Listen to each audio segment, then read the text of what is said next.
A vital win for Sheffield United. Arsenal were their own worst enemies at times this evening. Back-to-back wins as well for Crystal Palace. As you can see, plenty of games coming your way tomorrow.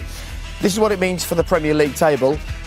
A really good night for the goal difference as far as Manchester United are concerned. Of course, Manchester City still have two in hand over the top there, you can see. Liverpool will be in action later in the week and they will hope to close the gap. Arsenal's good run lifted them into the top half, however they were beaten this evening. In the bottom half, Crystal Palace, you can see them sitting there 13th. A disappointing night for Newcastle, who had a good result at the weekend. And Sheffield United are fighting hard to stay up in the Premier League. So that's what's happened this evening. This is what's still to come. Manchester City will look to respond tomorrow evening here on BT Sport from 5:30 after United to win tonight. And then we've got Fulham against Leicester. They had a bad weekend, didn't they, Leicester? They will look to react to that. Leeds against Everton looks like a great game, actually. Liverpool will look to close the gap at home to Brighton. And it's Aston Villa up against Champions League chasing West Ham United. When did we last say that? They're sitting fifth in the Premier League at the moment. Look, gents, what a funny old night. We've sat here and we've seen some genuine drama, some amazing moments, but the whole thing just feels flat and strange with these decisions being made the way they are now, Glenn. Yes, it is difficult, isn't it? And the time it takes. I think they need to take their time and have a look at it. I'm not too worried about that. But yeah, it's confusing. It's confusing because sometimes, even when you watch it from slow motion, and VAR must have the same problem, they're taking so much, they're looking at fractions, and on certain occasions, there's only two people in the stadium that know whether there was contact or not. And that's the two players involved sometimes. So it's very, very difficult for them. I just think we've got to really rethink the VAR situation. If we're pontificating over fractions of offsides and things like that, we don't know when the ball's being played, when it's actually contact on the ball. If it's like, was he touched? Was he not touched? The one thing that's come out of this for me, Rio, we were speaking about, if you're a defender back in there watching now and you watch this again, you've got to try and make a tackle. You don't try and stay on your feet and let the fella go. You're talking about the penalties, yeah, both the David Luiz one and David Luiz, one, both of them. You have to make the tackle. That gets you a yellow card instead of a red. Yeah. There's got to be something wrong there. It's got to be something wrong. It's crazy. Yeah. As a defender, I'm now sitting there and saying, whatever happens, when I'm in that box, I absolutely have to go through the man, smash the player, because I can't leave anything to doubt. I can't leave any uncertainty and leave it to Stockley Park or the man on the park with a whistle. And for people at home wondering why, this is because if you don't make an attempt to play the ball in that situation, you get sent off. You get sent off. Yeah, so the double jeopardy comes into that. So it is so confusing. And what is a big thing that come out today, which I'm not surprised about, and we've seen many times this season, but once again, players looking absolutely confused on the pitch as to what, how, where, who. Football can't be like that. Football forever was black and white. We knew where we stood. Right now, there's so much confusion. We've just seen a record-equaling scoreline, 9-0 in a Premier League game, and we are sitting here talking about minute decisions made hundreds of miles away from the game of football.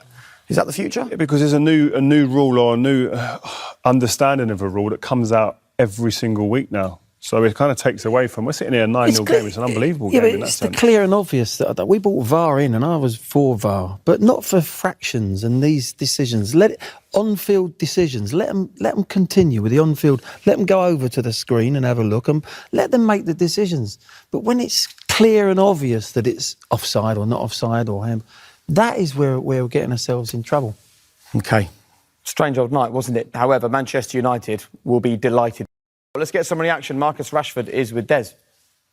Marcus, that was clinical, it was unforgiving, it's a record win as well. It equals the 26-year record of 9-0 against Ipswich, so a fantastic night.